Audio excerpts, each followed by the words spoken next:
All right, boys and girls, today we're going to start a new chapter book, and this one's a classic, which means it came out many years ago and it's still good.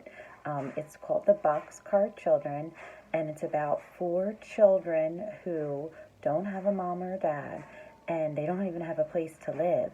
And they find a boxcar, which is a train, a car from a train, but not the engine. It's just a car from the train, and they decide they want to live in it. So this is one of my favorite books of all time, and it's actually the first in a series. So if you really enjoy it, you might want to check the other books out. All right, let's read the first couple chapters. Chapter 1, The Four Hungry Children. One warm night, four children stood in front of a bakery. No one knew them. No one knew where they had come from. The baker's wife saw them at first as they stood looking in the window of her store. The little boy was looking at the cakes, the big boy was looking at the loaves of bread, and the two girls were looking at the cookies. Now the baker's wife did not like children. She did not like boys at all. So she came out of the front of the bakery and listened, looking very cross. "The cake is good, Jessie," said the little boy. He was about 5 years old. "Yes, Benny," said the big girl, "but bread is better for you, isn't it, Henry?" "Oh, yes," said Henry. "We must have some bread, and the cake is not good for Benny and Violet." "I like bread best anyway," said Violet. She was about 10 years old, and she had pretty brown hair and brown eyes. "That is just like you, Violet," said Henry, smiling at her. "Let's go into the bakery. Maybe they will let us stay here for the night." The baker's wife looked at them as they came in. "I want 3 loaves of bread, please," said Jessie. She smiled politely at the woman, but the woman did not smile. She looked at Henry as he put his money, as he put out his hand in his pocket for the money. She looked cross, but she sold him the bread. Jessie was looking around too. She saw a long red bench under each window of the bakery. The benches had flat red pillows on them. "Will you let us stay here for the night?" Jessie asked. "We could sleep on those benches, and tomorrow we would help you wash the dishes and do things for you." Now the woman liked this. She did not like to wash the dishes very well. She would like to have a big boy help her with the work. "Where's your father and mother?" she asked. "They are dead," said Henry. "We have a grandfather in Greenfield, but we don't like him," said Benny. Jessie put her hand over the little boy's mouth before she could say more. He could say more. "Oh, Benny, keep still," she said. "Why don't you like your grandfather?" asked the woman. "He's our father's father, and he didn't like our mother," said Henry, "so we don't think he would like us. We are afraid he would be mean to us." "Did you ever see him?" asked the woman. "No," said Henry.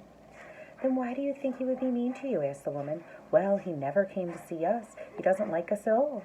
"Where did you live before you came here?" asked the woman. But not one of the four children would tell her. "We'll get along all right," said Jessie. "We want to stay here for only one night." "You may stay here tonight," said the woman at last, "and tomorrow we'll see what you can do." Henry thanked her politely. "We are all pretty tired and hungry," he said.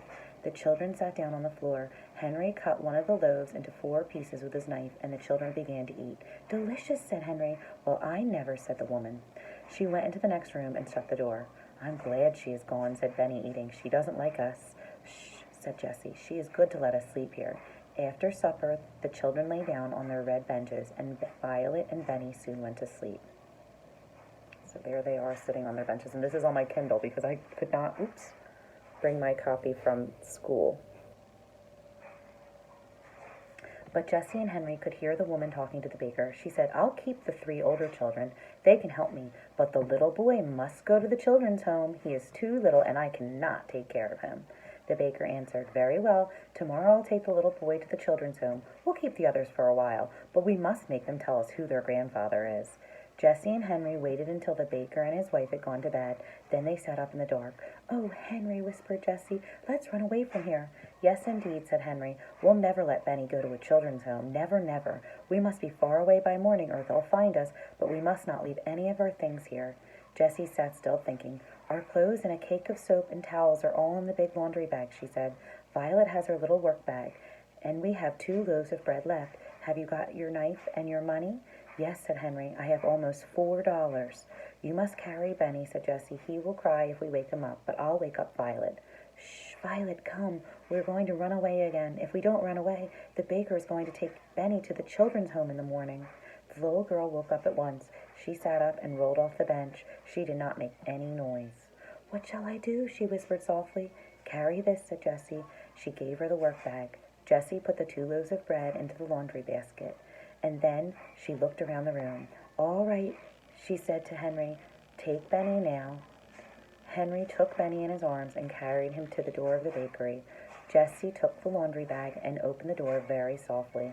All the children went out quietly. They did not say a word. Jessie shut the door, and they all listened. Everything was very quiet. So the 4 children went down the street.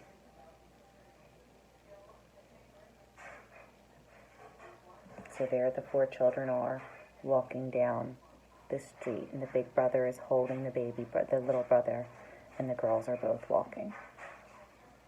All right, that was chapter 1.